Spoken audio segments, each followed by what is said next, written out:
Жакшыбы жаманбы Кыргыз мамлекети эгемендүүлүккө бир жаранды мурду канабай эч бир ызы чуусуз жеттик. СССРдин өзүнөн өзү жоюлуп жок болуп кетиши менен. Эми бул СССР деген мамлекет өтө чоң мамлекет болгон, өзүнүн идеологиясы абдан күчтүү болгон, анын негизги маңызы марксизм менен ленинизмдин идеологиясынын негизинде түзүлгөн. Мындай мамлекет тарыхта изи калган. Ошо мамлекетти жойгон жөнөкөй эле ошо мамлекеттин башында турган кишилер болгон. Ошолордун чыккынчылык эмес менен жоюлуп кетти. Анын себеби менен биз кыргыз эли эркиндикке жеттик. Мына эркиндик бул абдан деген сөз абдан жакшы нерсе. Эркиндиктин жүгү өтө оор болот. Албетте 30 жылдын ичинде чайпалдык, жакшы жаман жолдорго да түштүк.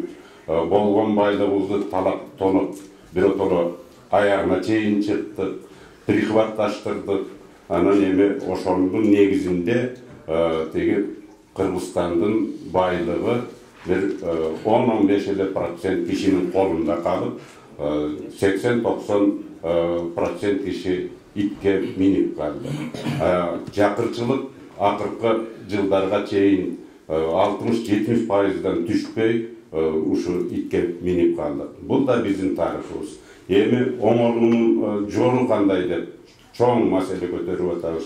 Негизинде ушу кыргыз эли мындан мурда өтө мамлекеттүүлүктө өз алдынча акыркы 2000 жыл ичинде жашап аптыр. Биздин менталитетибиз дайыма көз карандылыкта башка мамлекеттин колтугунда келип турбуз.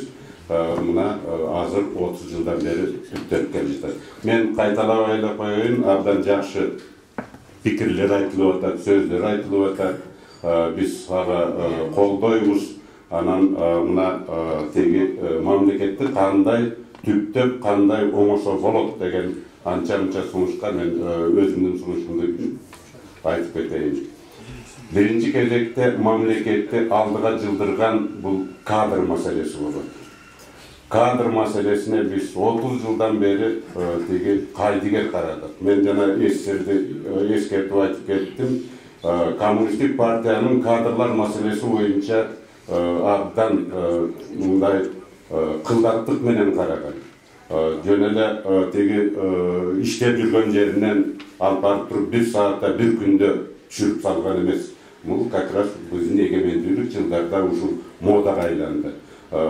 Аз гана иштейт, ал жакпай калса бирөөлөрдүн ушагына кирип кызматтан кеткендер да болгон тарыхыбызда. Анан мына 90-жылдардын башында эсиңерде болсо керек,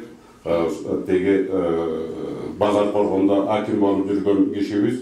Анан эртең менен пахтанын суугатын аралап жүрүп минтип коюп турсуң, тигинтип коюп турсуң деген сөз менен чыкса, сен кимсиң деп суугатчы айтат. Жок, мен акиммин десе, сен аким эмессиң, сен түшүп калгансың деп. Мына бул акимдик деңгээлде, ал эми мамлекеттик деңгээлде, кээ бирде ушу областтын жетекчилиги шайланып атканда самолеттон түшүрүлүп калган мезгилдер да болгон. Бул ушу кадр маселесине биз кайдыгер карагандыбыз.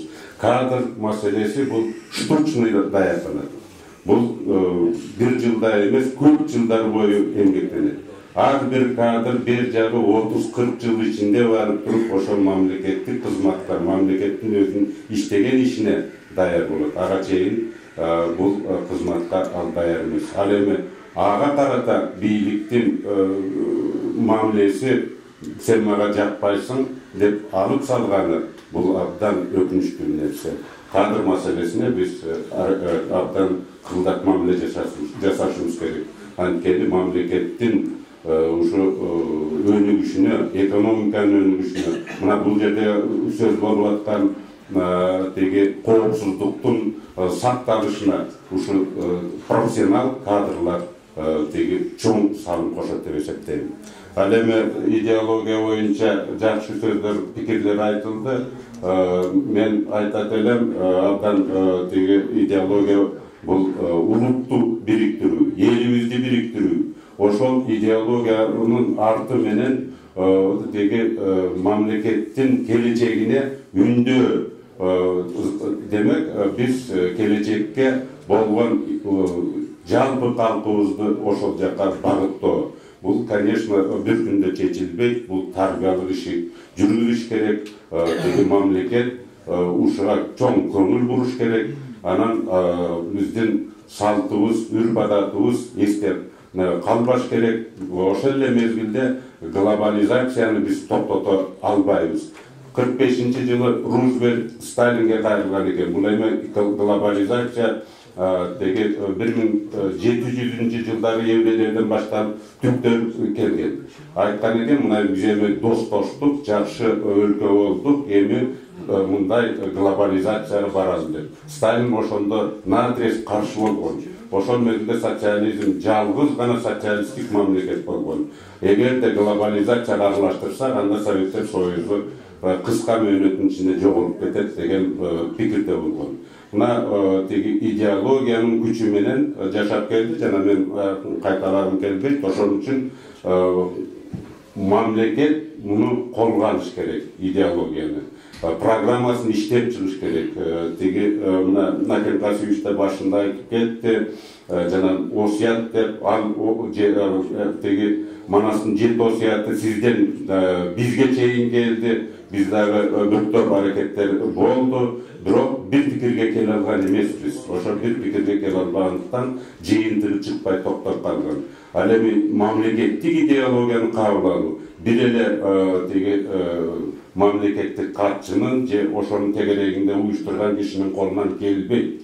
Бул талыкпаган эмгек, талыкпаган. Бирок башын башташ керек, ошол жол менен жүргүзө бериш керек. Акырын корректировка дайыма толуктап киргизилип келе берет.